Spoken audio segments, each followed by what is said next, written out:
Team USA just named their starting point guard for the 2026 World Cup qualifiers, and it's sending shockwaves through the basketball world.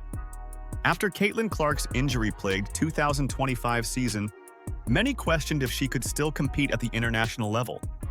But what coaches witnessed during her first week back on the court changed everything. Clark didn't just prove she was healthy, she proved that the entire Team USA system needed to adapt to her style of play, not the other way around. The implications for both the Fever and Team USA are massive. Are you excited to see Clark back on the court? Show some love for Caitlin down in the comments. There is a consistency when it comes to Caitlin Clark, and that consistency is that everybody is saying one thing, whether they change, the specifics of it, or they talk about defense, or they talk about other aspects. The one consistent theme is that she looks like herself and she is back. When Caitlin Clark walked into Team USA training camp in December, everyone was watching for one thing. Could she still move like the player who broke 62 records as a rookie? Her 2025 season had been a nightmare of setbacks. A quad strain hit during preseason. Then another quad injury cost her nearly 3 weeks early in the season. But the groin strain in mid-July was the real killer. That injury kept her off the court for months, and when an ankle bone bruise followed, her season was done. 6 months without 5-on-5 basketball. That's how long Clark had been away from real competition. Medical staff knew the risks. Groin injuries mess with your lateral movement. Ankle problems can change how you plant and cut. The coaching staff was studying every step she took during those first practice sessions. They needed to see if she could still create separation on her drives. They needed to know if that explosive first step was still there. Clark admitted she had rust to shake off, but her body language during warm-ups told a different story. The fluid movement was back. Her shooting form looked crisp during early drills. But warm-ups are one thing. Game speed is completely different. Sue Bird was watching closely and noticed something important. Clark's signature step-back three was still automatic. The timing looked natural. The balance was there. Bird was impressed with her rhythm, especially that step-back in transition that made her famous at Iowa.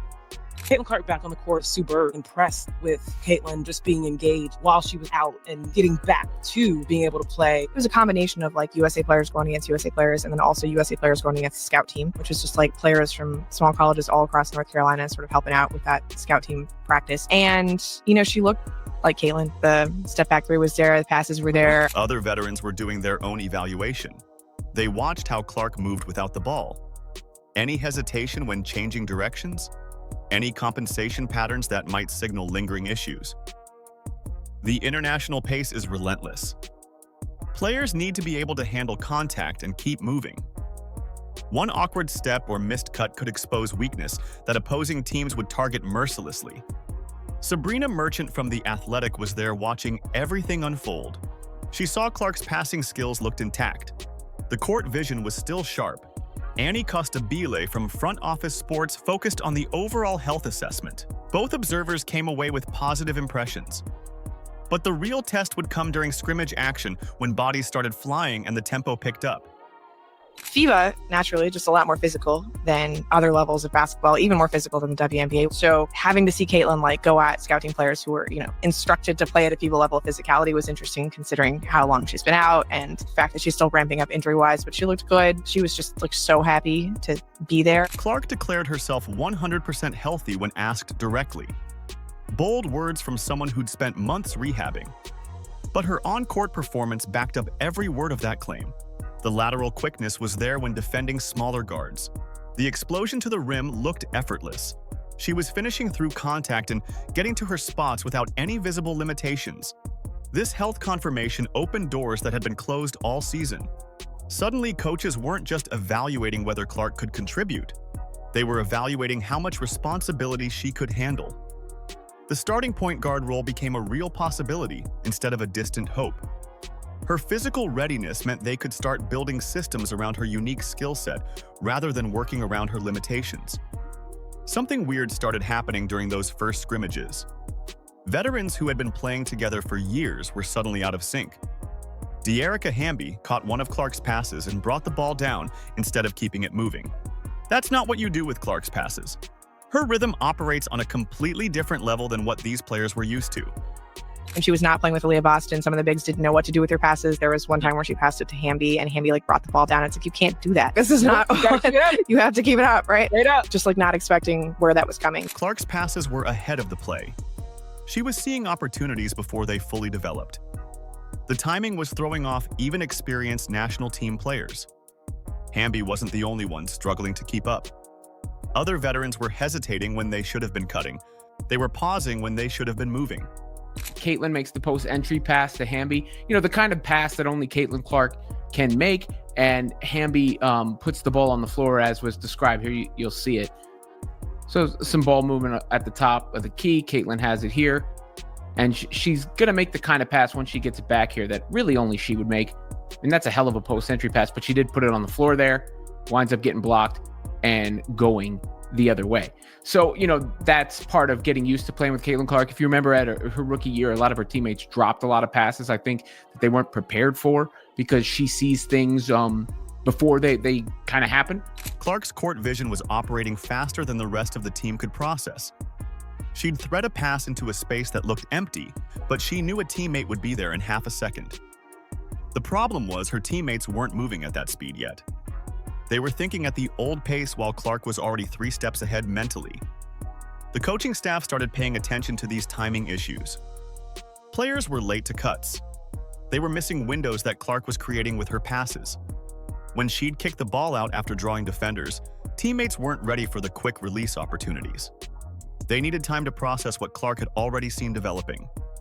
Her logo 3-point range was creating problems too. Defenders had to guard her from 30 feet out. That stretched the entire defense in ways that opened up passing lanes nobody had seen before. Clark was finding angles through defenses that shouldn't have been there. But her teammates weren't used to those spaces being available. Caitlin coming off of this injury, this was kind of the first time that we all have seen her operating at 100% since her injury. And she herself admitted, even though I feel like I'm at 100, there's still a lot of things that a lot of rust that I need to shake off. What did you see from Caitlin in USA camp being healthy? Still there. That was one of my leads, was just, that shot of hers that we're also familiar with, very much still there. Her speed was coming back, which I thought stood out. Obviously, her timing on passing, that still was impressive. Here's where it gets interesting. The coaches weren't trying to slow Clark down to match everyone else's pace. They weren't asking her to dumb down her passes or wait for teammates to get comfortable. Instead, they started teaching the other players to think faster. They were drilling the team to move at Clark's speed. The entire offensive system was being rebuilt around what Clark could do. Her passing ability was dictating how the team spaced the floor. Her shooting range was determining how they ran their sets. Her decision-making speed was setting the tempo for everyone else. This wasn't just about Clark adapting to Team USA's style anymore. The whole team was adapting to maximize her unique abilities. Coaches were redesigning plays to take advantage of her vision. They were creating new sets that used her range to open up the offense in ways they'd never had before. Only been one day, but what did you see from her so far? Have you had conversations with her about how she can, continue to kind of get acclimated to USA basketball after being offered? Yeah, so this is the first time I've coached Caitlin or spend any time with her was today. She's a terrific player, really locked in and focused. The conversation I had with her pre-practice was that this is going to be one of the most fun experiences she's had because everyone at this level loves the game, a lot. And when you're growing up, in high school, not every player loves the game like you love it. And then you go to college and not every player loves the game like you love. I'm talking about the elite skill, the elite competitors.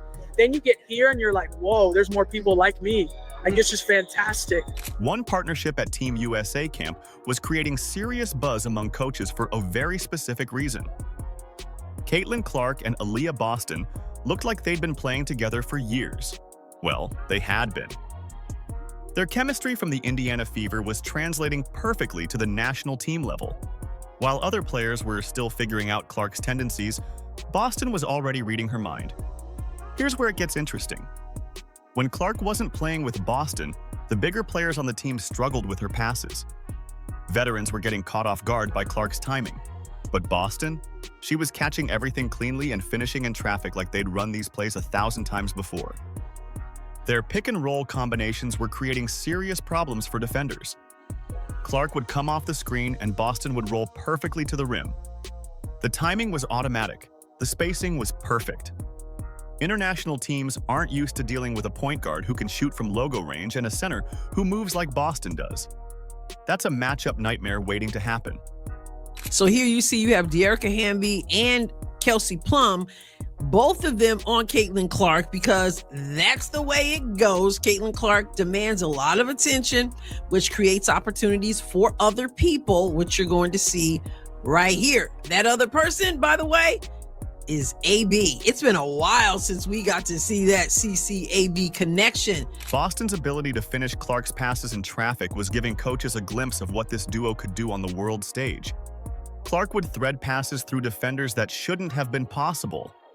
Boston would catch them with soft hands and finish strong through contact. The inside-out balance they provided was exactly what Team USA needed to modernize their offensive approach. Other post players were taking notes on how Boston moved without the ball. She was creating space for Clark's passes by reading the defense early. She knew when to slip the screen and when to roll hard. She understood Clark's passing windows better than players who'd been on the national team for years. That basketball IQ combination was obvious to everyone watching. Angel Reese was at the camp too, and she could see what made this partnership special. The chemistry wasn't forced, it was natural. Clark and Boston had spent a full WNBA season learning each other's games. They knew each other's strengths and how to maximize them together. Here's the double.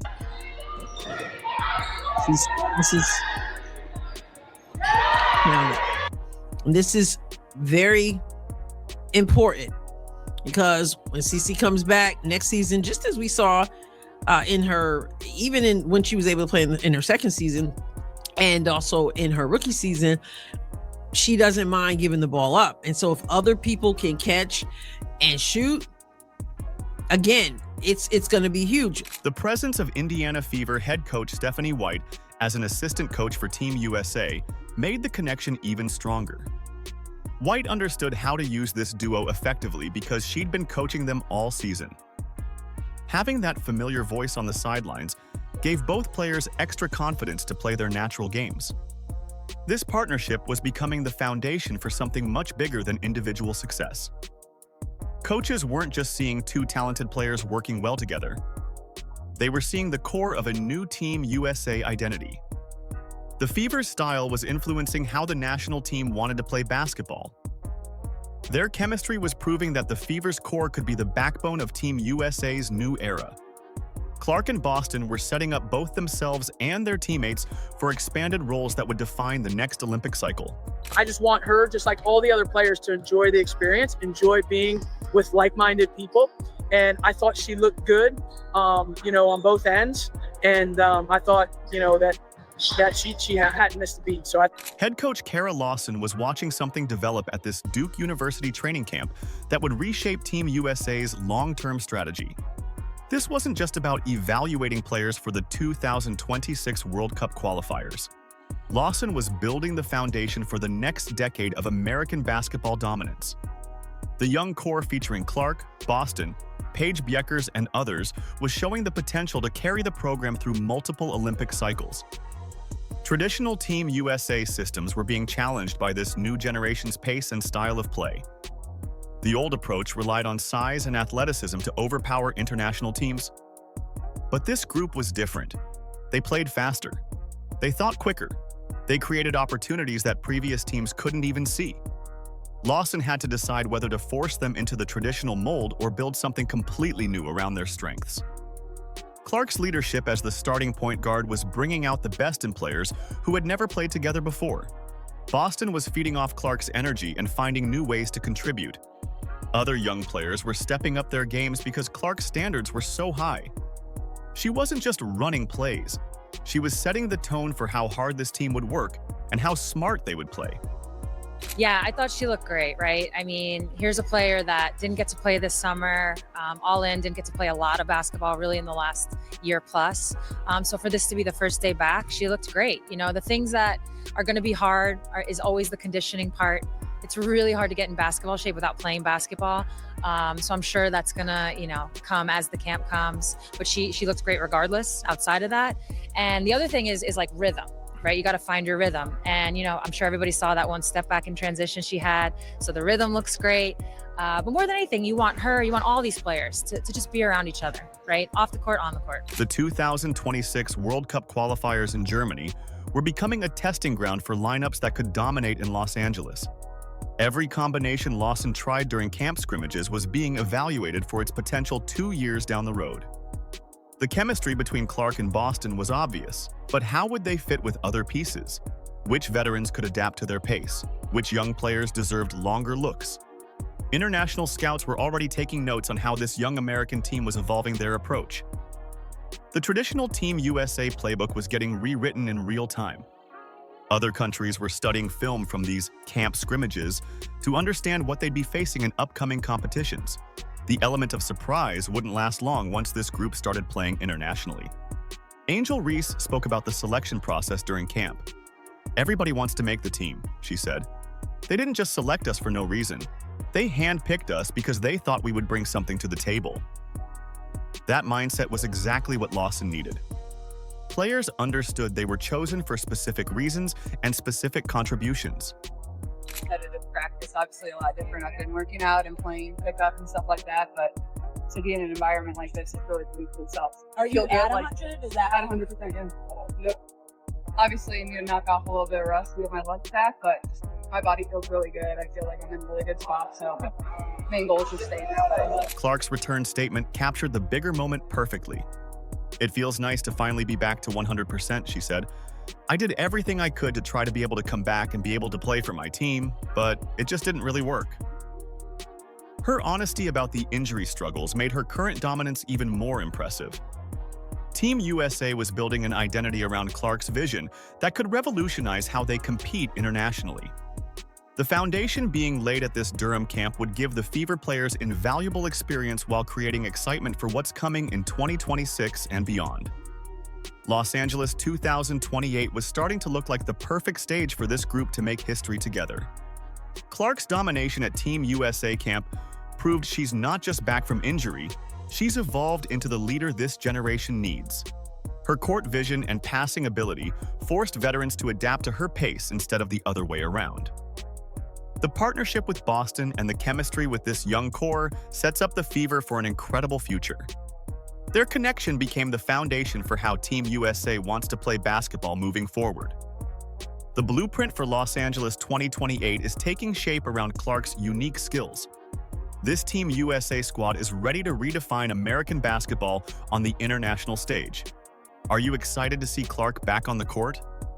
Show some love for Caitlin down in the comments. Like, subscribe, and turn on all notifications so you never miss out. Click the video on the screen, and we will see you in the next one.